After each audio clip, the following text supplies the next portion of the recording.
says excellent connection. So that's good. She's already with Max, isn't it?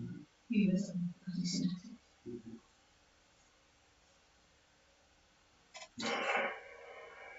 A very good evening, everybody, and it is indeed a very nice evening here at Gulf Harbour, just north of Auckland. Very calm, tranquil conditions, which not with the sailing, I don't suppose, but maybe there's a bit more wind up north because Margarita left today. Patricia and David, ZMH 286, and we've, well, one of us has done a lot outside today because it's just a very, very light northerly, about 1 knot. And it's still 17 degrees, really, really wonderful for winter. I hung out the laundry. Oh, that's right, you hung out the laundry. Sorry about that, folks. I'm not trying to insinuate that David doesn't do any housework here. I went walkabout at Shakespeare, and it was absolutely beautiful. 1018.6, and it's, I said 65% cloud cover. It's actually quite humid. It's 77% humidity, which is rather surprising. The laundry got dry, thanks to David putting it on the line. There you go. So, yes, all seems to be working tonight. I apologise for the problem with the reinstallation, but for those of you who use YouTube, you probably know that it takes 24 hours of why, I don't know, doing nothing before it accepts your streaming again. So there you go. And tonight I'm going to start with the boats because David's going to give a little discussion on models and why they're a little bit, well, they're a little bit differing from each other at the moment, and there's probably reasons why. So this little seminar is dedicated to Y2K. All right, so is there any boats on passage that would like to check in? Please call.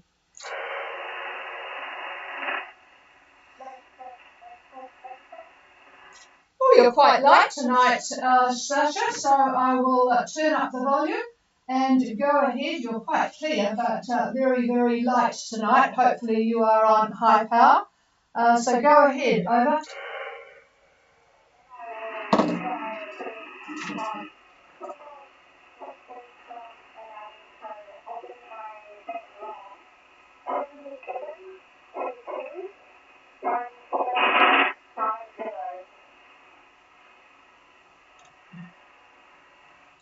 I think I got it right. I might have missed the longitude. I have a moonfish travelling towards Fiji, currently 27 degrees 22 south and 17850 east. Just confirm the longitude, Sasha, over.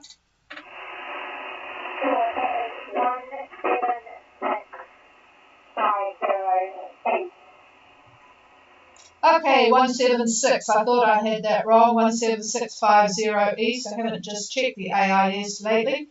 Been quite busy today. So go ahead with all your conditions, course and speed. Over.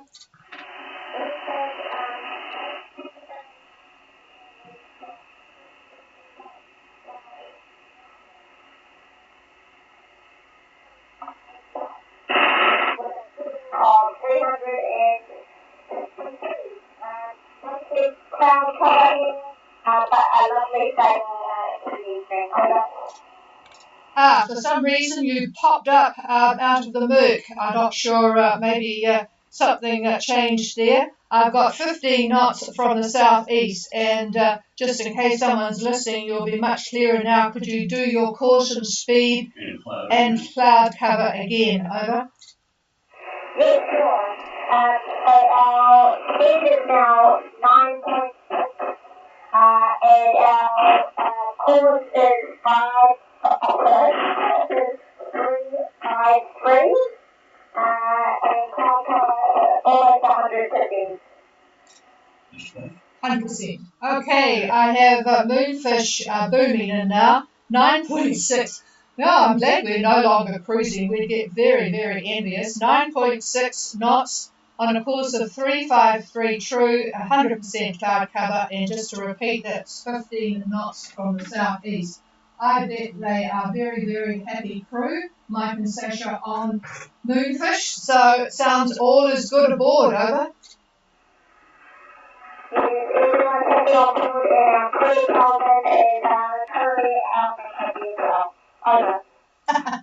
All right, that sounds great. So, David, is you anything to No, not just really? confirms the satellite Just imagery. everything is confirmed with what's on the satellite in front of him at the moment. So, should be a very pleasant night at sea. So, have a good night, you Well, guys. pretty spoiling. Well, could be squally, he says. Well, there's a lot of cloud.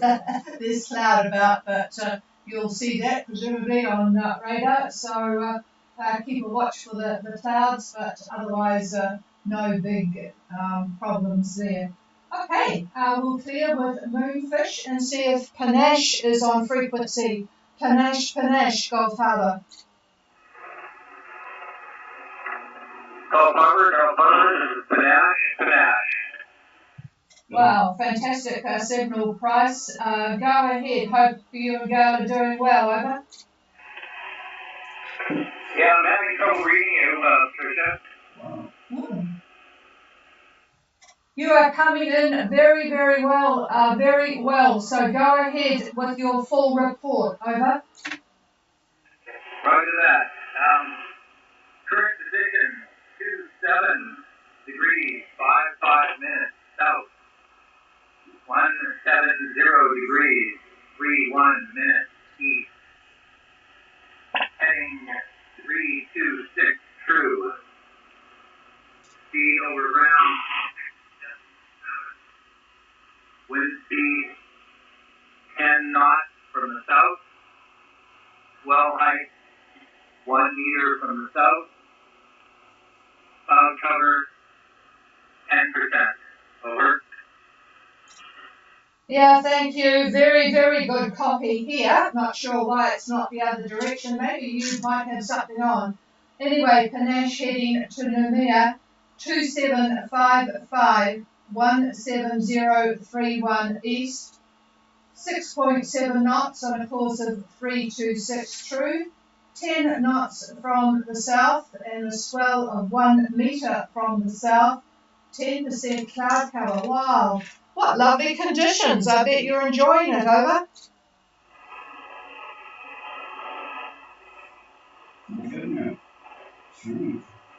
Well, Price is not hearing me too well, but boy, that sounds very, very pleasant conditions out there, and all copied from Panache. I'm sure all is quite cheerful on board because those conditions sound very lovely. If you can copy, Price, is there anything else? Over.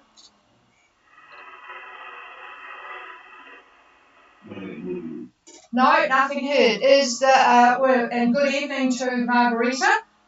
They probably won't hear me too well because they've only just left, but a very good evening to you guys. Good luck on your second effort. You know the way, boat knows the way, so you'll have a relaxing trip. Is there anybody else wanting to check in? Over. Yeah, good morning, or good evening, should I say, Paul. And I didn't check where you guys are. Are you still at Savu, over?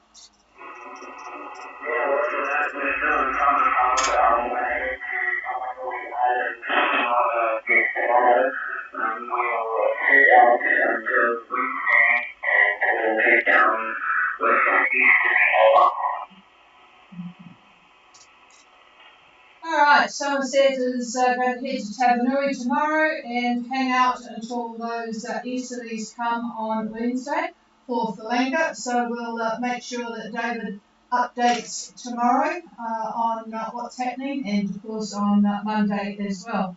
Okay, thanks for that, Paul. And I'm going to pass the microphone now to see what David has to say. Not sure what he's got to say, actually, so I'll be interested too. Yeah, well, okay then. Good evening, folks.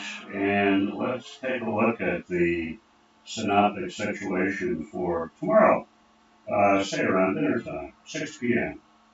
Actually, we've been changing our dinner times to about 2 p.m., trying to modify things so I can lose some weight. Anyway, we find a high center just to the northwest of Cape Reinga here in New Zealand. Then quite an active trough running north-south just to the east of the country. And to the east of that is our old high, which is moving slowly to the east, and that's centered at the moment about 43 south and 162 west. That's 43 south, 162 west. Okay, we'll jump to Tuesday, the 28th, where I think we're going to find a depression, the center of it, just to the northwest of Cape Reinga. We'll call it 30 south, 30 south, and 172 east. Winds from New Zealand up to about 30 south on the run line will be northerly quadrant, 20 to 30 knots, not very nice. Not a pleasant direction either. By Thursday, the 30th, run line winds to 30 south should be south-southwest, all cyclonic flow, but actually a nice push to the north at that point. Seas at that point look to be from the southwest about 14 feet. Sorry about feet, but 14 feet. Pretty good sized seas coming up from the southwest. Now up in Fiji, the strong wind warning for all Fiji open waters is still in effect. Expect southeast winds 20 to 25 knots for the next couple of days.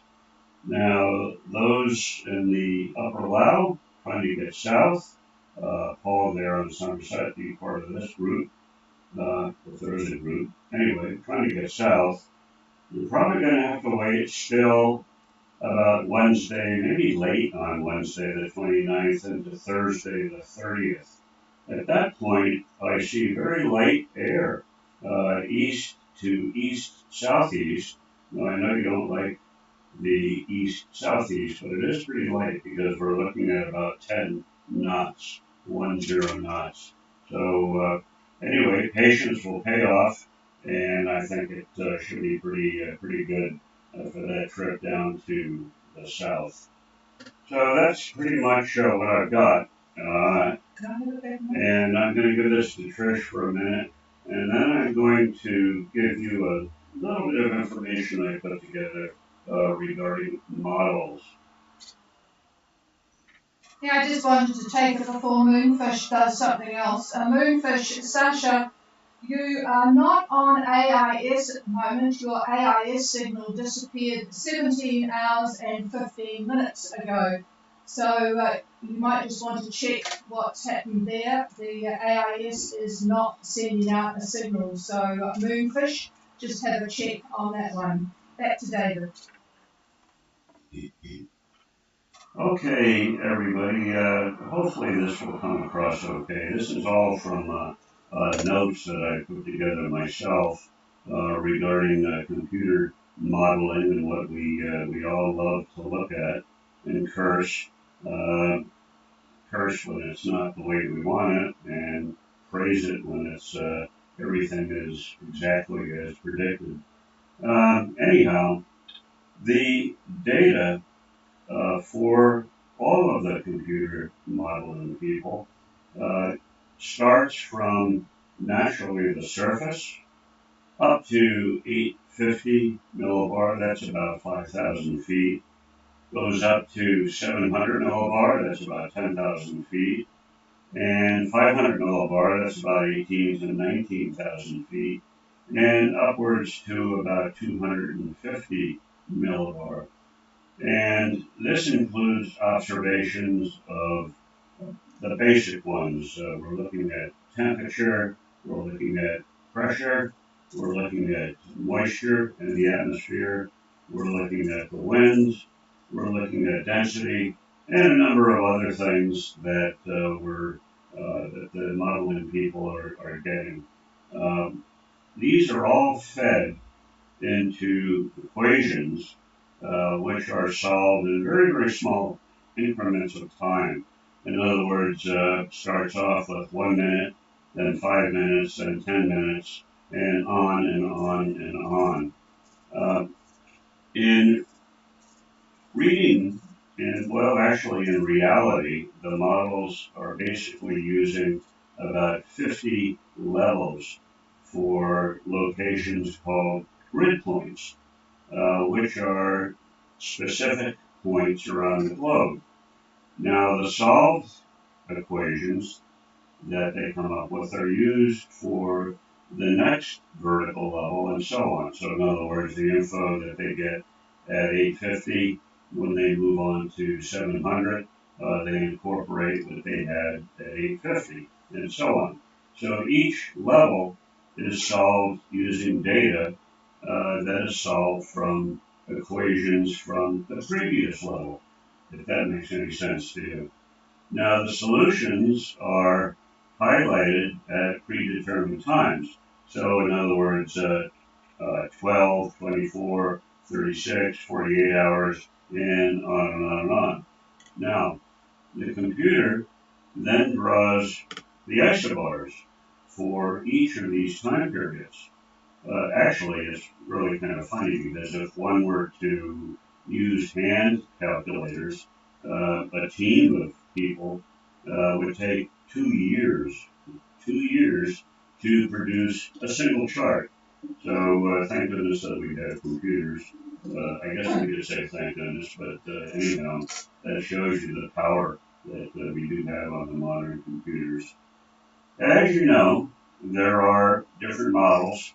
For example, GFS, UK Met, ECNWF, etc., etc.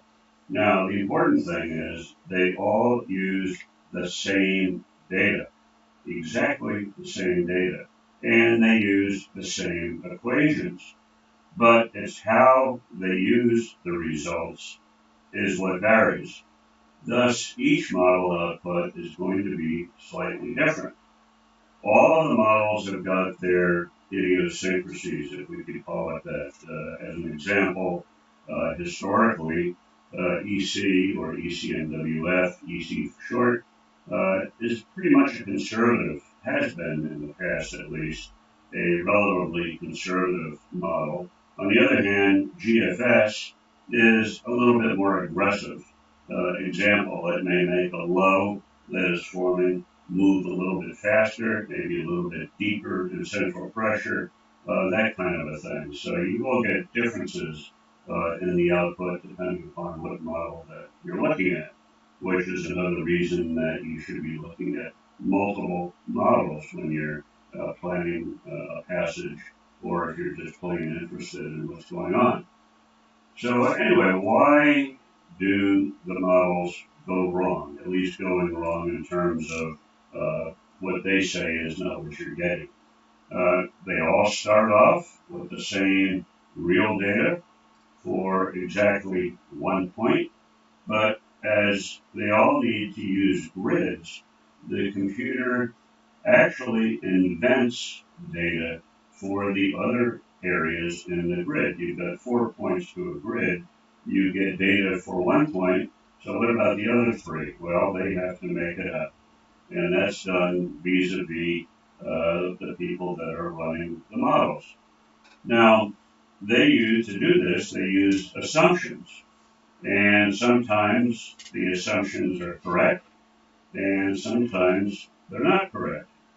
In addition, the assumptions could be right for one parameter, as an example, rain, but not correct for, say, wind.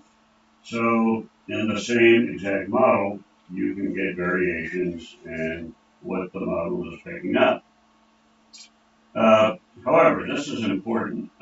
If the model at 00 hours, in other words, right now, as the model is grabbing this data, and we're looking at what is happening right at this moment, what it produces is a chart that should duplicate the actual weather. And the chances are good that the progs at that point will be okay too. So in other words, if at 00 hours it says the wind will be such and such, there will be rain, there'll be whatever that you're interested in looking at the model.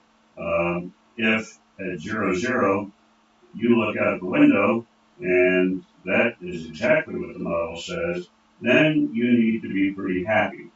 But if the model is having an off day, then the prods are probably going to be garbage. So this is really quite an important concept and something that you should look at if you are, again, planning a passage or you are, again, just trying to learn a little bit about the weather. Look at that 00 hours, look out the window, and try to see if there is agreement in what the model says and what you are seeing, what actually is happening. That's a very critical thing. A lot of people miss that.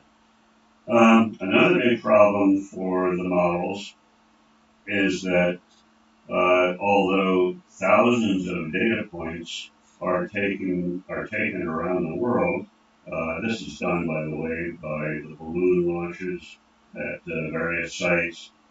Also satellite data, that's becoming more and more common. Anyhow, it's absolutely impossible to cover all of the grids, as you can imagine. It's a big world. So the models have to make even more assumptions.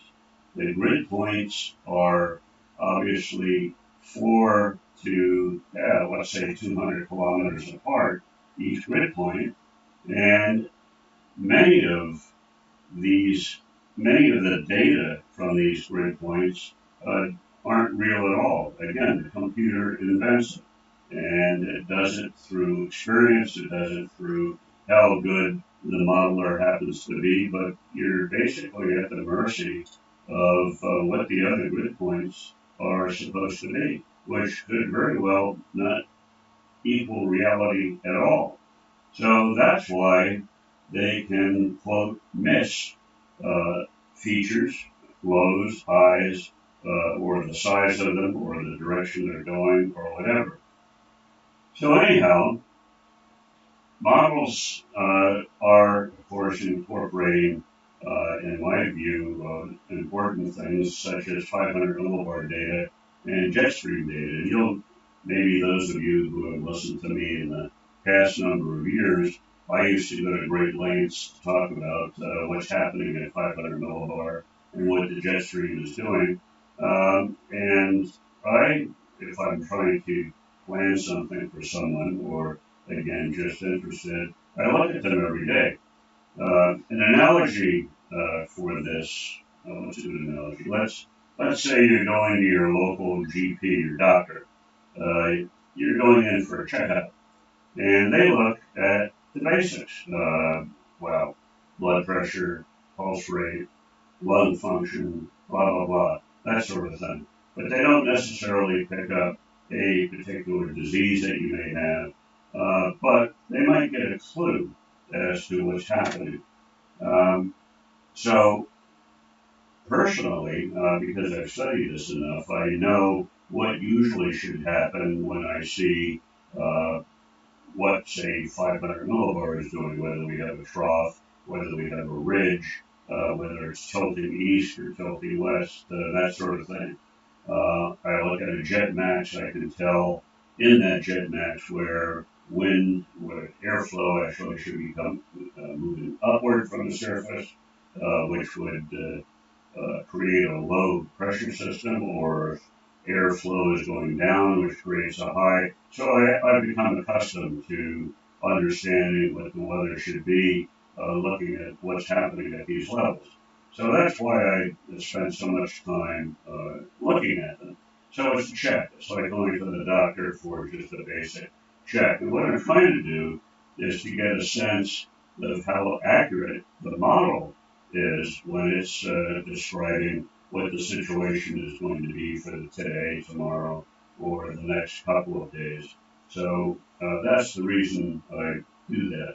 And that's basically the gist of it. That's why these levels are important. important to me, and you don't necessarily have to get involved unless you are interested, because it is interesting, really. Now, I'm going to finish this with our mantra. Those of you that have heard this before will find it quite familiar. This is Gulf Harbour's mantra regarding models. A weather model is simply an idea based on incomplete initial data and using formulas of the atmosphere not fully understood. End of mantra. Now, if you think that meteorologists totally understand completely the physics of what's going on in the atmosphere, you'd be dreaming. They certainly do not. I do not. So view it with that in mind, and just be careful when you're doing your passage planning. And yeah, that's about it. That's all I've got to say regarding models. We can get into it a lot deeper at another time if you're interested, but this hopefully will give you an idea why models differ, even though they're getting exactly the same information. Every one of these, EC, GFS, the rest of them, they're getting the same data. They're not getting different bits of information. It's how they handle them is why things vary. So if you haven't fallen asleep, now's the time to, yeah. I have a question. I have a question. There's a question. There's a question from the peanut gallery here. Well, yeah, it sounds all very well, but I remember when we were at Great Barrier and we were expecting a cyclone to come towards us. Can't remember the name of it. And so I was looking very carefully at the models. I can't remember which two I looked at. Probably it was EC and GFS. And at one stage, the two of them were 90 degrees different in quite strong winds that were coming in our direction. So it is sort of hard to believe that the data that they started with was the same. And it wasn't as if I was looking out 10 days or 5 days even. It was, I think, 3 days. And I really couldn't, well, it was very unsettling to know that the models were that different. So any comment? Well, yeah, and this is quite common in areas where you've got terrain differences. For those of you that don't understand Great Barrier Island, it's an island just to the east of Auckland, about 30 miles offshore, and it's mountainous. You've got valleys, you've got mountains. Well, a lot of you wouldn't call them mountains, but they're pretty high. But in any case, they are going to skew the winds. And these models that we're looking at, GFS and EC, European model, UK MET as an example, they are what we call global models. And they are not geared to pick up differences of weather changes that are due to the orographics. So what usually happens, particularly here in New Zealand, is New Zealand uses other models. When they take the basic model, as an example, let's just say GFS, they'll use GFS as the basic model, and then they will nest it. That becomes like a big bird's nest. But within that bird's nest, then they have other models that they've come up with over the years due to experience that will take into account the orographics for a particular area. And so depending upon who you're looking at, in Patricia's case, where she was looking at two of them, obviously one has picked up the orographics a little bit better than the other one did, and that's the reason for it. If you're out in the open ocean, like you're out in the middle of your passage to Fiji, that's not going to play a role, and that's where the model should be equal for the most part. But once you come in to land. As an example, let's look at Viti Levu up in Fiji.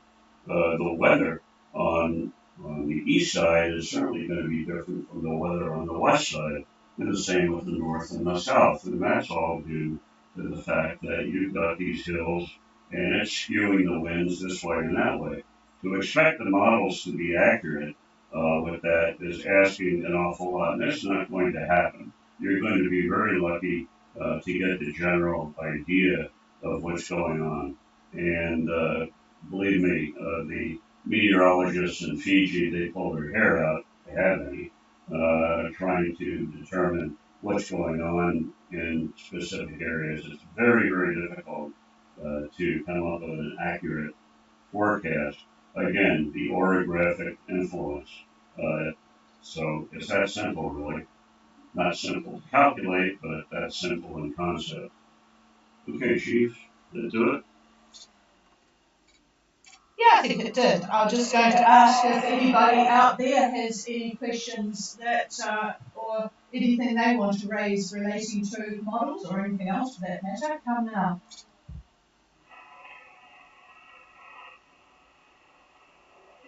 Go Harbour Radio. Just saying it was really interesting. Thank you for sharing. Thank you. Oh, that's all right, Sasha. And did you get my message about your AIS is not sending a signal at the moment? Over.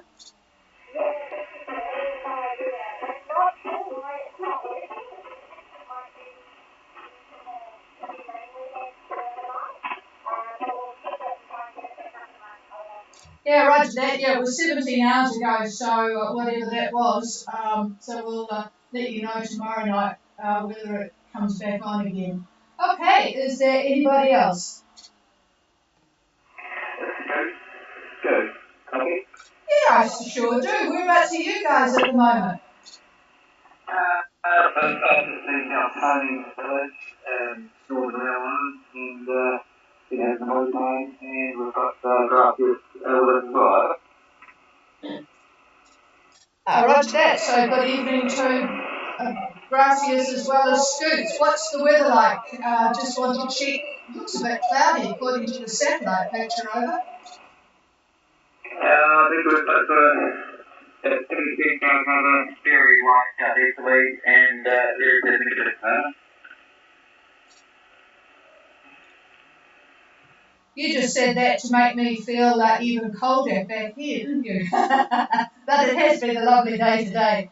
So, yeah, I bet all you guys that took advantage of those earlier good passages are feeling quite smug with the difficulty at getting away from New Zealand at the moment. So, yeah, thanks for calling in and, yeah, keep in touch. So, is there anybody else wanting to say hello? Please call now.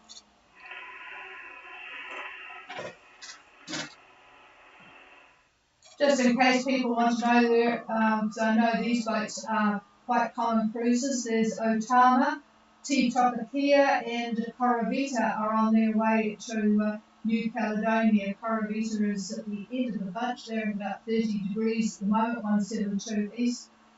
So yeah, quite a few boats heading away with fairly light conditions today. So that's good everywhere. Nothing to be too concerned about. Okay, just do one more listen. If there's anybody else, please call now. Hi, Candy.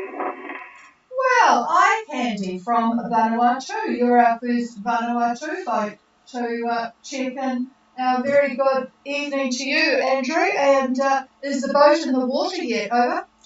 Roger that. We're in the room putting sails on in the next couple of days, Oh, that must feel really, really good to make that progress. Are you the only boat that's that far? I think you're allowed to sort of get moving early July, but it's all very confusing what's happening. You can tell us what's the current situation in Vanuatu, over? No official news here that everybody's saying, but it's going to be opening on the July. I don't know, but we're the only up down here. There's a couple of locals moored up at Dickup. All right, that, yeah, okay, well, you'll be ready to roll if you're getting the sails up. How was the boat when you got to it? I guess it was pretty grubby and dirty, or did you have someone looking after it, over? We had the girls looking after it. The inside was really good. It still being small energy. It was green and brown, Yeah, well, there's nothing like a great couple of gallons of wet and forget or something, which reminds me, I haven't done our boat yet for the winter. But yeah, so just in case people didn't hear, Eye Candy has been sitting there through COVID in Vanuatu, Port Vila Yard. The inside's absolutely perfect, doesn't even smell, but the outside, of course, was various shades of brown and green. I think they call that verdigris, don't they? All right, well, good luck getting things sorted there. And yeah, you'll be looking forward to moving around a bit, Andrew, over. Yeah, that we'll get ourselves sorted out. Got a little roadmaker at some point. That'll be exciting. But yeah, I thought I'd mention 27.9 in the water. Yeah, a ham friend of ours, Tony, he's on the Hamnet ZL1 BHU, and he did a midwinter swim a couple of days ago. He said it was just as well he was a Brit because it was like going into the North Sea. So 27.9 degrees C in the water. Oh, I'd love to be doing some diving over there. All right, well, as long as the water's clean, of course. So have a good time, and yeah, we'll look forward to hearing a bit more when you know precisely what's going on in the country, over. Right to that as well. 1st of July is not far away, so probably should start to move. One of the people here that's been under closing for a duration of our time here, so that's since the 30th of May. I understand they're confined on board until the border open, over. Yeah, when moon dust went through, they had to have an emergency arrival there because they had damage from Fiji. They're heading to, actually in Indonesia at the moment, so they had to get permission to go into Port Vila to fix their mainsail, which I might add only lasted 4 days when they left. But yeah, it was all very difficult for them. It was, yeah, just not, they weren't very helpful or sympathetic. They let them do what they had to do, but it was very, very slow, and yes, people just didn't seem to know how to handle them, I guess. But yeah, it sounds like things might be sort of sorting themselves out, hopefully by the 1st of July. All right, keep in touch, Andrew, over, and have a, hopefully everything goes together well, over. Yeah, thanks. It's really good to hear you there, and good to be able to talk to you. There's not nearly as much noise this year as in 2019, Oh, that's interesting to know. I'm not sure why. Our radio system is just the same, or oh no, you wouldn't be listening on streaming if I've got you coming through the radio. So oh, that's interesting to know. Well, maybe there's less traffic around, and I'm surprised we're coming through so well when you are still in the yard, and you're coming through well too, I might add. Okay, well, clear with Eye Candy. Thanks for the news from Vanuatu. Is there anybody else?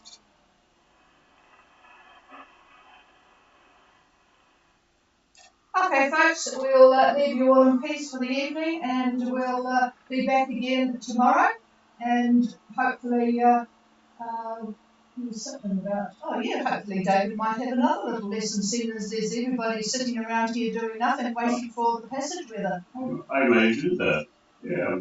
I'll give another one of my boring lectures tomorrow. All right, cheers everybody, have a good night. This is Harbour Radio Clear.